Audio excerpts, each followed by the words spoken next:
You're listening to the Ballet Piano Podcast, lifting the lid on dance accompaniment.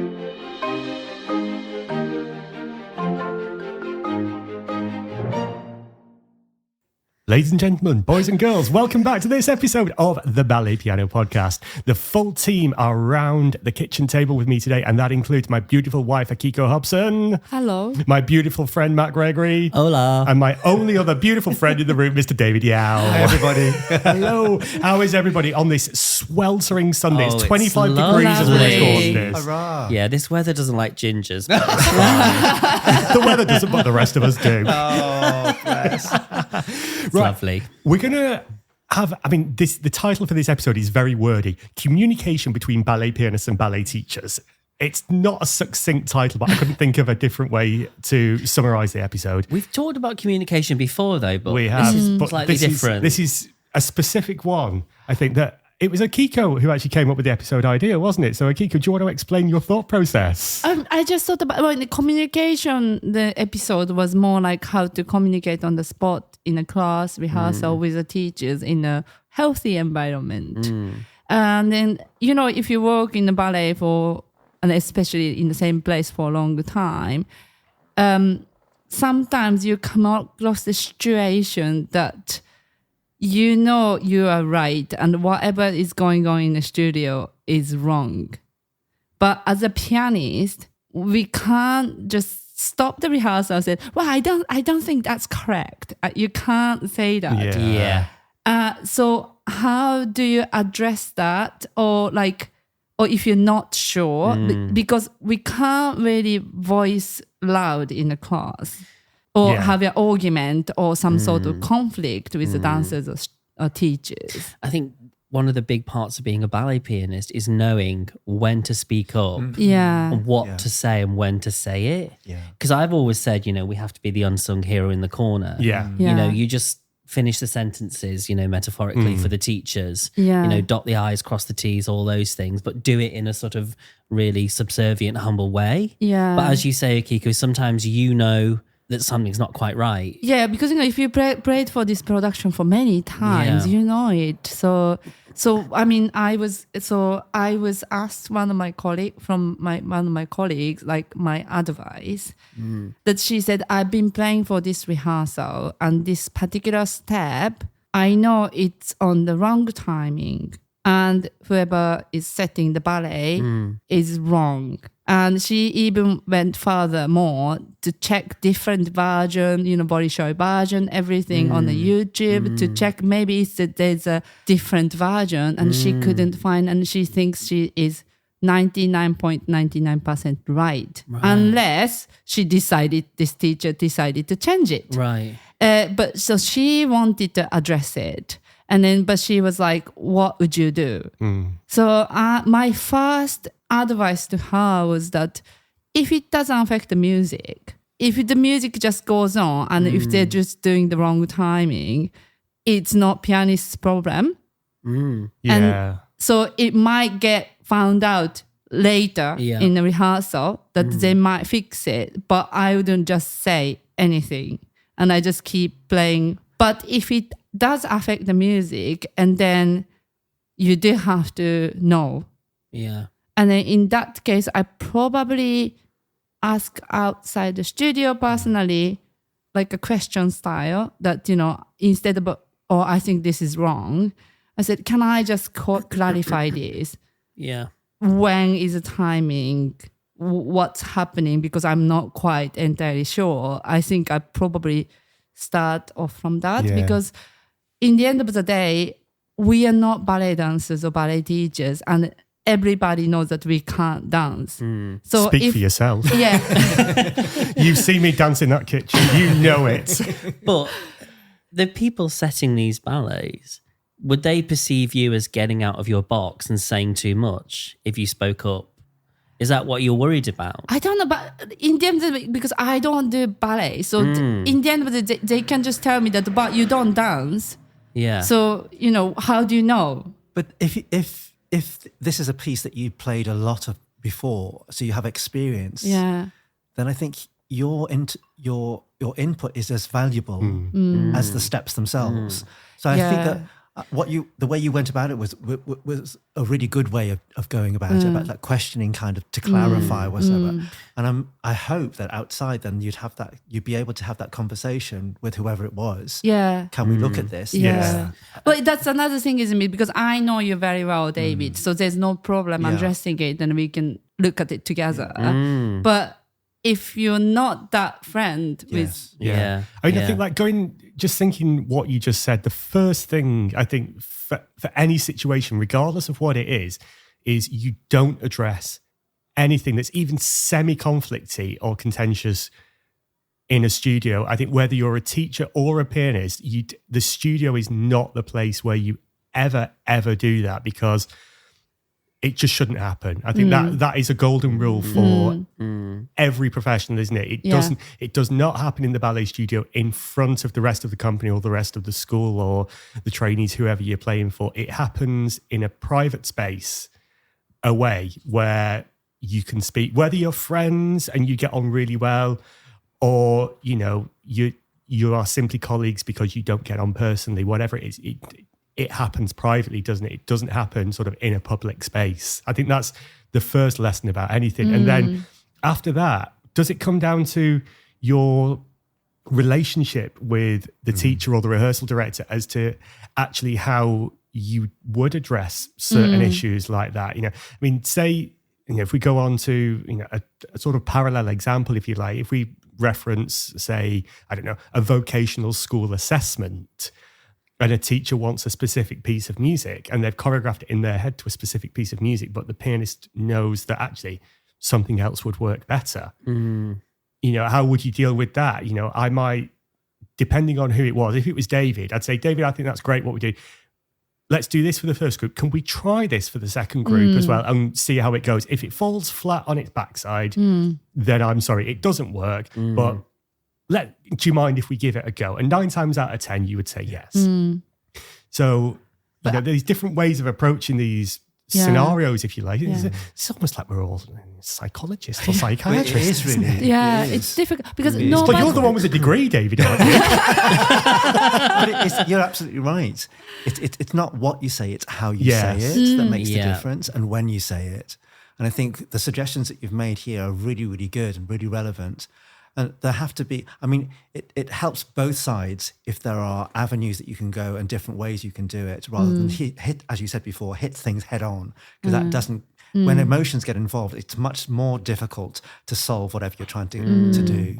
I agree with you. And I think what you said about emotions, and this is a sweeping generalization, so please forgive me, but because ballet is so personal and passionate for the people who do it and the people who teach it, I find that sometimes you've got to be very careful, effectively, as a musician, as an outsider, if you like, because I'm not a dancer and I have never been and I never will be. So I don't have that. I love ballet and I love our job, but I don't have that same passion for ballet that you have, or, a repetiteur has, or something like that, because ballet's never been in my body. So finding out how you address that situation, and it's true, it's a passion and it's an emotion in there. So you've got to be very wary of that as a pianist. But conductors have never danced ballets, but they're so important in the rehearsal room and at the performance, obviously. The whole thing is a collaboration. We all have to remember that. And I think having modes of operating and working things out is so important, because otherwise you do get so passionate about something that tempers get frayed and before you know it, you're loggerheads. So I think absolutely that there needs to be a way of doing things that helps you. And I think that, being, politically correct and all of those, and being empathic really is really important. Have any of you ever had to have an awkward chat outside the studio where something really dreadful happened in the studio, but you thought, okay, I can't do this now, I'll do it outside afterwards? Have you ever had to have that chat? I learnt the hard way. I said before because I've sort of clapped back a little bit sometimes in the studio.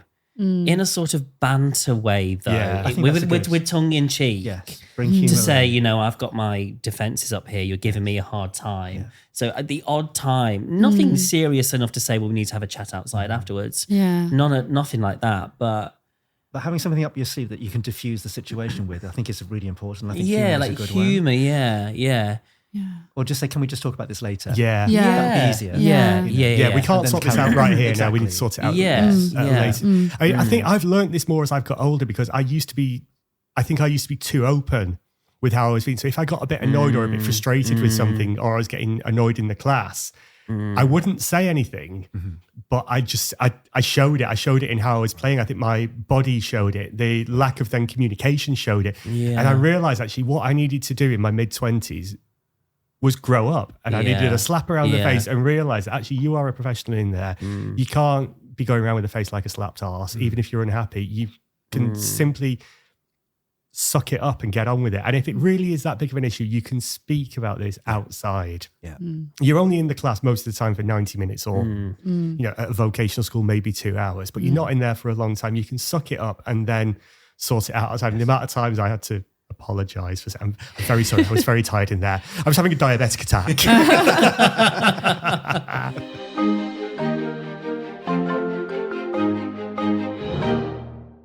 So I think the way that you said, Akiko, about asking a question to sort of, I don't know, maybe prove a point or to get the right answer is another way to go. Yeah, I always think so. There was a teacher I used to play for, and she was saying to her student, this is not a criticism, it's an observation. And I always say that to myself when something like this happened, that nobody likes criticism. So if you talk to somebody, not in a ballet situation, anyway, as if you're criticizing somebody, and then they immediately goes defense mode, and they immediately dislike you. So you have to find a way that you're not criticizing this person or whatever this person did, but the way that, I just noticed, how about this kind of. And some people always want to have the answer. So that's why how that question thing is a good idea, because you're letting them come back with the solution. And that's, gives them the power and have that they have more of the knowledge of this situation. Because I don't want to have the situation that, they had to change or they have to do something because the pianist said so. So it needs to be solved within the ballet people in a way. Even if I think I'm correct. They have to come to the term that, this is it. So I'm just there to, clarify things. That's and also facial expression. Oh, God. Yeah. Let's not talk about my facial expressions. You could do a reel just about those, couldn't you? But actually, all three of us, we are very good at showing exactly what we think on our faces. That's the problem. Unfortunately, yeah. It's got me into trouble sometimes in the past because I can't hide it because the emotions. No, me too. It's just on there. Too. But we're artists as well. Yeah. And humans. Yes, totally. We're not a Spotify playlist. No. But it does help if you can become a good friend with the teachers outside the studio. Nobody wants that rapport more than me with the teacher. Because I think that just makes for a fantastic class. Yeah. I'll never put that barrier up personally. It will come from the teacher. If they want to be distant, that's up to them. Yeah. But you want to get each other on side because that's just going to benefit you both in class. Yeah, I try to sit with, teachers like in the free time to chat about just daily stuff, so you get to know this person and it's a little bit easier to approach in both sides. And one of the pianists I worked with, like she or he, they just never around, and she or he doesn't really talk much and just turns up to the class. And a lot of teachers said, but they just don't understand this person. Right. And it is a bit difficult to communicate, I think. So I just try to be more human. Yeah, if you're in a school or a company and you're working with the same people pretty much day in, day out, you've got to have some form of You have to get on. relationship, haven't you? Even if you wouldn't choose necessarily to have that person as a friend, you're going to spend just as much time with them or more than you do with your family. Yes. And you learnt that when you started in the Western Hemisphere, didn't you? Yes, very much so. No, I don't mean to call you out. But No, it's true. and I'm sure we've all been in those situations where you think, oh, I'm in this. Oh, let's say I'm on this summer course with this person. I've got the whole week with them. Yeah. And we're not getting, oh, that's somebody I've worked with and now I've got to spend a whole week with them. Yeah. You've got to find some common ground, haven't you? Yeah. And I like having friends as well. And I like having a good time. I mean, I've said it loads of shit. I don't want to go to work to have a rubbish time. I want to go because I want to go and be the best that I can be. And I want to have fun. Yeah. Like, you don't become a dancer or a musician or any form of artist because it's laborious and you hate it. You do it, I'd hope, or most people you would do it become an because accountant, wouldn't you? Yeah. If you just wanted to pay. I was going to say, if I wanted to be bored at work, I'd be an orchestral librarian or something. Because that went so well. But like even the guests, like I actually quite a few months ago, we had a guest person who said one of the production that we are performing later on of the year. And he said one particular ballet, and I was playing for the rehearsal. And prior to the rehearsal, I was given the video of the production, which, we performed years ago. So I learned it based on this video. And there was one section that I had to slow down. And I watched the video to make sure what's going on and how much. And then I kept doing this, what's on the video. And then every time in the rehearsal, this guy was like, no, it's not that slow. Like then I couldn't quite understand the timing, but what I understand was he wanted a bit faster, not much slower. But I didn't quite understand the timing for 2 or 3 rehearsals. But meanwhile, in the staff room, I became, not friend, but we talked as a person and we started to get to know each other. So on the Thursday in the break, I just showed him the video I had. So this is what I am understanding. And he was like, no, this is wrong. So it was clear then. Yeah. And then finally, I understand what he wanted. But I didn't actually, I left it for like 2-3 days to know him, how I can approach him, to ask him questions. So yeah. But that's a difficult thing, isn't it? Yeah, it is, because you think you're right, and then yeah. But asking questions is such a good idea. It's important. Yeah. It's so important. Yeah. Nobody has all the answers. Yeah. David does. But the thing is, when you're responsible Well, for David, something. were you like Pettipar's choreographic muse or something? Sorry. But when you're responsible for putting something on, there is such a pressure on you. But just taking a breath and just taking a step back, as you said, and just realizing that it is a collaboration and that, you need everybody's input to make it work is important. So even if you are in charge of it, you still have to have that empathy of understanding that everybody's contribution is important. And it's not just you do what I tell you kind of thing. Those days are gone. Yeah. It's really important that we all come together and, at the end, you get the result you're after if you go along those lines. But if you keep pushing people in the wrong way, then you're bound to come to loggerheads, really. I mean, I've experienced it sometimes in the past where I have said to a teacher, it's like, the pianist isn't out to get you. Yeah. The pianist is there to effectively do what you ask and support you and help you train your students better. And it's like, nobody's, there's no vendetta. Pianists don't have a vendetta. We're just there to play and support and be good and, to be effectively like a support teacher. And I've had those situations. Can't believe I'm going to say this. Because love ballet as well. Yeah. And I'm always interested in what the teacher has to say. I'm always fully engaged because it interests me as well as it being the job. But sometimes a teacher will just say something and I'm alienated and they can't get me back. Yeah. Do you know what I mean? Yeah. I just think you've just said something which absolutely negates what we're here to do. And for the next 40 minutes, that's it. I'm just going to dial it in.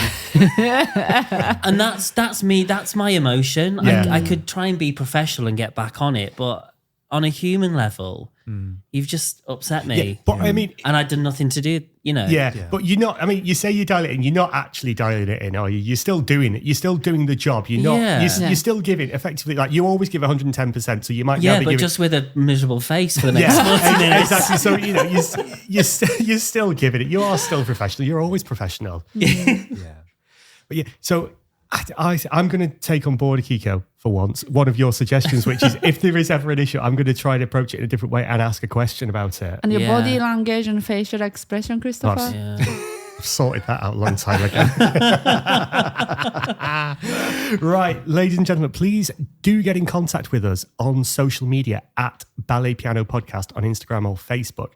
Or if you prefer to email, we are balletpianopodcast@gmail.com.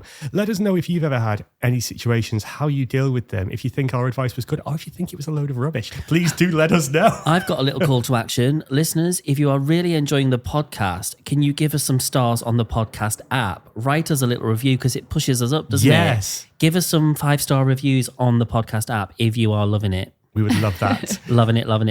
Thank you so much. So listen, it's sunshiny. Let's go and have a picnic in the Thames Barrier Park. So until next time, listeners, thank you very much for joining us. It's goodbye from me. Bye-bye. Bye, everyone. Bye.